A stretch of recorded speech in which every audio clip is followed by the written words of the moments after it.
Suzanne, Gita और राशि ये तीनों पार्टनर्स हैं और आपस में प्रॉफिट एंड लॉसेस शेयर किया करती हैं in the ratio of 5:3:2।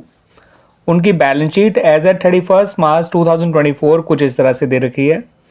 Liability side में क्रेडिटर्स हैं 50,000, वर्कमैन कंपनसेशन रिजर्व है 25,000, एम्प्लॉयज प्रोविडेंट फंड है 5,000, बैंक लोन है 55,000 और इनकी कैपिटल्स दे रखी हैं 2,20,000, 1,70,000 और 1,35,000। टोटल कैपिटल है 5,25,000। टोटल है लायबिलिटी साइड का 6,60,000। एसेट साइड में कैश एट बैंक है, डेटर्स हैं 65,000, प्रोविजन है उस पर 5,000, नेट अमाउंट है 60,000, गुडविल है 50,000, फर्नीचर है 1 लाख, बिल्डिंग है 3,80,000, टोटल है 6,60,000।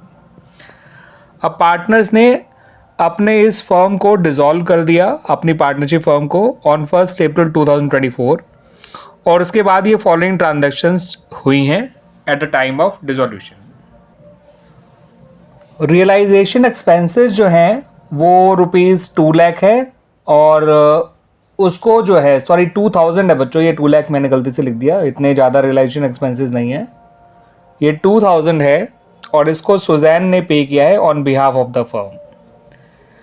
गीता ने फर्म की गुडविल को टेक ओवर कर लिया एट ₹40,000। ठीक है बच्चों, अपने बिजनेस के लिए, वो अपना बिजनेस करेगी जिसके लिए उसने फर्म की गुडविल को टेक ओवर कर लिया है। बिल्डिंग को राशि ने टेक ओवर कर लिया है 3 लाख का। डेटर से केवल 80% पैसा ही मिल पाया। ठीक है बच्चों, बाकी 20% डेटर डूब गए। बैंक लोन जो है वो उसको इंटरेस्ट के साथ पे किया गया है, यानी इंटरेस्ट 5,000 का था, लोन के साथ साथ उसको भी पे किया गया है। फर्म ने कुछ एम्प्लॉयज़ को निकाला था before the dissolution of the firm और अब उसे 15,000 रुपये उन्हें कंपनसेशन के तौर पे देना पड़ रहा है। बट ध्यान रखिएगा बच्चों, इस कंपनसेशन का वर्कमैन कंपनसेशन रिजर्व से कोरिलेशन नहीं है, क्योंकि वो वर्कमैन कंपनसेशन रिजर्व तो कोई एक्सीडेंट के लिए या कोई दुर्घटना के लिए होता है, अगर जिसमें कोई वर्कर इंजर्ड हो जाए। ये तो यहाँ उनको निकाला गया है, उसके लिए देना पड़ रहा है, तो इट्स प्योरली अनरिकॉर्ड लायबिलिटी। ठीक है बच्चों, ये लायबिलिटी पहले से अपीयर नहीं कर रही थी in the books of the firm. उसके अलावा कहा है कि एक अनरिकॉर्ड एसेट जो कि ₹6,900 की थी उसे दे दिया गया एक अनरिकॉर्ड लायबिलिटी को सेटल करने के लिए, जो कि ₹6,000 की थी इन सेटलमेंट। ठीक है बच्चों, आपको इतनी जो इन्फॉर्मेशन दे रखी है इनकी हेल्प से केवल और केवल रियलाइजेशन अकाउंट को ही बनाना है। ठीक है बच्चों, तो आइए रियलाइजेशन अकाउंट कैसे बनेगा उसको समझ लीजिए। सबसे पहले जो आपको एसेट्स दे रखी हैं उनमें से बैंक को छोड़ दीजिएगा और प्रोविजन फॉर डाउटफुल डेट्स को छोड़ दीजिएगा। बाकी डेटर्स को, गुडविल को, फर्नीचर को, बिल्डिंग को क्लोज कर दीजिएगा रियलाइजेशन अकाउंट के डेबिट साइड में। कैश एट बैंक तो रियलाइजेशन अकाउंट में डाल के क्लोज नहीं करा जाता है कैश एट बैंक का बैलेंस, लेकिन जो प्रोविजन फॉर डाउटफुल डेट्स है उसे अलॉन्ग विद लायबिलिटीज क्लोज किया जाता है, यानी कि रियलाइजेशन अकाउंट की क्रेडिट साइड में। और डेटर का ग्रॉस अमाउंट लीजिएगा 65,000। ठीक है, प्रोविजन माइनस करने से पहले का अमाउंट। लायबिलिटी साइड में से आप क्रेडिटर को ट्रांसफर करिए, एम्प्लॉयज प्रोविडेंट फंड को ट्रांसफर करिए और बैंक लोन को ट्रांसफर करिए। ठीक है, वर्कमैन कंपनसेशन रिजर्व को मत ट्रांसफर करिएगा, क्योंकि जो उसके अगेंस्ट कोई क्लेम नहीं है, कोई इंजरी क्लेम नहीं है, दैट्स वाई कैपिटल के बैलेंस से रियलाइजेशन अकाउंट में ट्रांसफर नहीं किए जाते हैं। ठीक है बच्चों, ये जो रियलाइजेशन एक्सपेंसेस हैं उसे सुजैन ने पे किया है फर्म के बिहाफ पे। अगर फर्म खुद पे करती तो रियलाइजेशन टू बैंक होता, लेकिन अब पे सुजैन ने किया है तो रियलाइजेशन अकाउंट डेबिट होगा, लेकिन टू सुजैन्स कैपिटल अकाउंट लिखेंगे आप 2,000। अगर ये गुडविल बिक जाती तो बाय बैंक अकाउंट लिखा जाता रियलाइजेशन अकाउंट में, लेकिन इसे गीता ने टेक ओवर किया है तो आप लिखेंगे बाय गीताज कैपिटल अकाउंट। ऐसे ही अगर बिल्डिंग बिक जाती तो लिखा जाता बाय बैंक अकाउंट, लेकिन बिल्डिंग को राशि ने टेक ओवर किया है तो हम लिखेंगे बाय राशिज कैपिटल अकाउंट।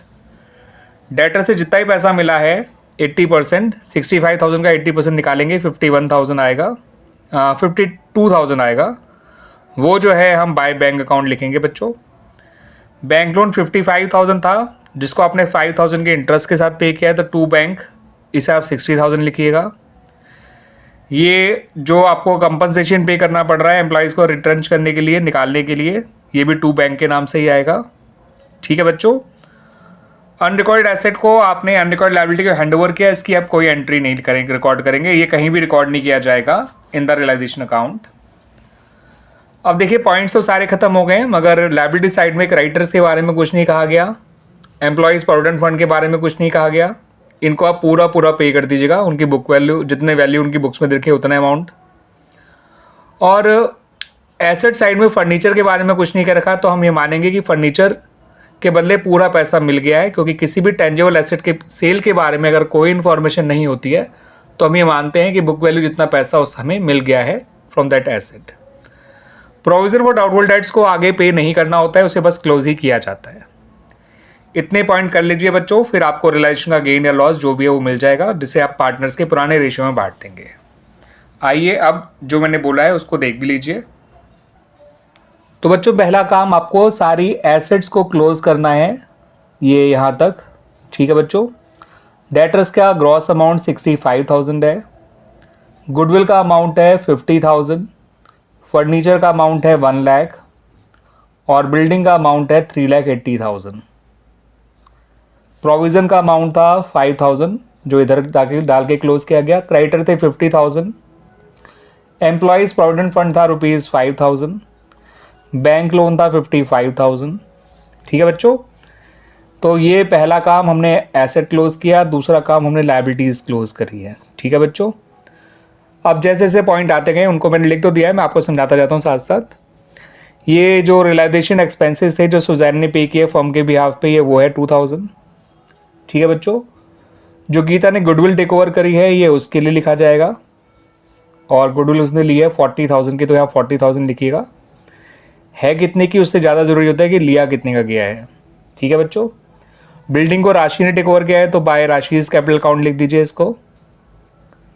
उसके अलावा डेटर से जो पैसा मिला है 80% 52,000 वो यहाँ लिख दीजिए बाय बैंक अकाउंट के नाम से। ठीक है, और जो बैंक लोन पे किया था आपने 60,000, 55,000 उसका ओरिजिनल अमाउंट था, 5,000 इंटरेस्ट का, तो ये 60,000 टू बैंक अकाउंट के नाम से आ जाएगा। जो एम्प्लॉयज़ को कंपनसेशन पे करना पड़ा अनरिक्वायर्ड लायबिलिटी का वो लिख दीजिए 50,000। सही है बच्चों।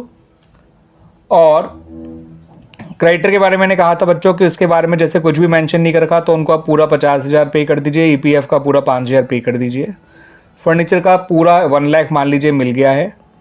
ठीक है बच्चों, और मैंने आपको लास्ट पॉइंट के लिए बताया था कोई एंट्री करनी ही नहीं है, उसके लिए कोई रिकॉर्डिंग की ही नहीं जाएगी इन द रियलाइजेशन अकाउंट। ठीक है बच्चों, तो ये 1,52,000 बाहर लिख दीजिएगा, ये मैंने ऑलरेडी बाहर लिख दिए हैं, वैसे कायदे से इन सबको अंदर लिख के बाहर जोड़ के बाहर लिखना चाहिए था। ठीक है, आइए देखते हैं कि फर्म को फ़ायदा हुआ या नुकसान इस पूरे प्रोसेस में। 65 और 50 होता है बच्चों 115, और 2,15,000, 5,15,000, 5,95,000, 597 और 657, 662, 677, 727। डेबिट साइड का टोटल आ रहा है 727। ठीक है बच्चों, अभी मैंने इसको यहाँ नहीं लिखा है, पहले देख लेते हैं यहाँ का साइड टोटल कितना आ रहा है। ये है 5, ये है 5, 10 और 50 और 10 60, 60 और 15 होता है 115, 155, 157, 257, 307 और ये है बच्चों 607। तो 6,07,000 ये साइड का टोटल आ रहा है, तो 7,27,000 दोनों तरफ लिख दीजिए, और उसमें से 607 माइनस करेंगे हम लोग। तो 607 जब माइनस करेंगे तो 1,20,000 आपका लॉस आएगा, बिकॉज डेबिट साइड का टोटल क्रेडिट साइड से बड़ा है। तो by loss transfer to Suzanne's capital, और दूसरी पार्टनर है गीता, तो गीताज कैपिटल आप पूरा नाम लिखिएगा, और राशिज कैपिटल अकाउंट। 1,20,000 को आप 532 के रेशियो में बांट दीजिए बच्चों, तो 60,000 यहाँ आ जाएगा। ठीक है बच्चों, इनका रेशियो 532 है ना बच्चों, देख लेते हैं। तो 60,000 यहाँ आ जाएगा सुजैन का, 36,000 आ जाएगा गीता का, और 24,000 आ जाएगा राशि का। ठीक है बच्चों, तो इस तरह से हमारा ये रियलाइजेशन अकाउंट बन गया। ठीक है बच्चों, आ गया समझ में आप लोगों को अच्छी तरह से।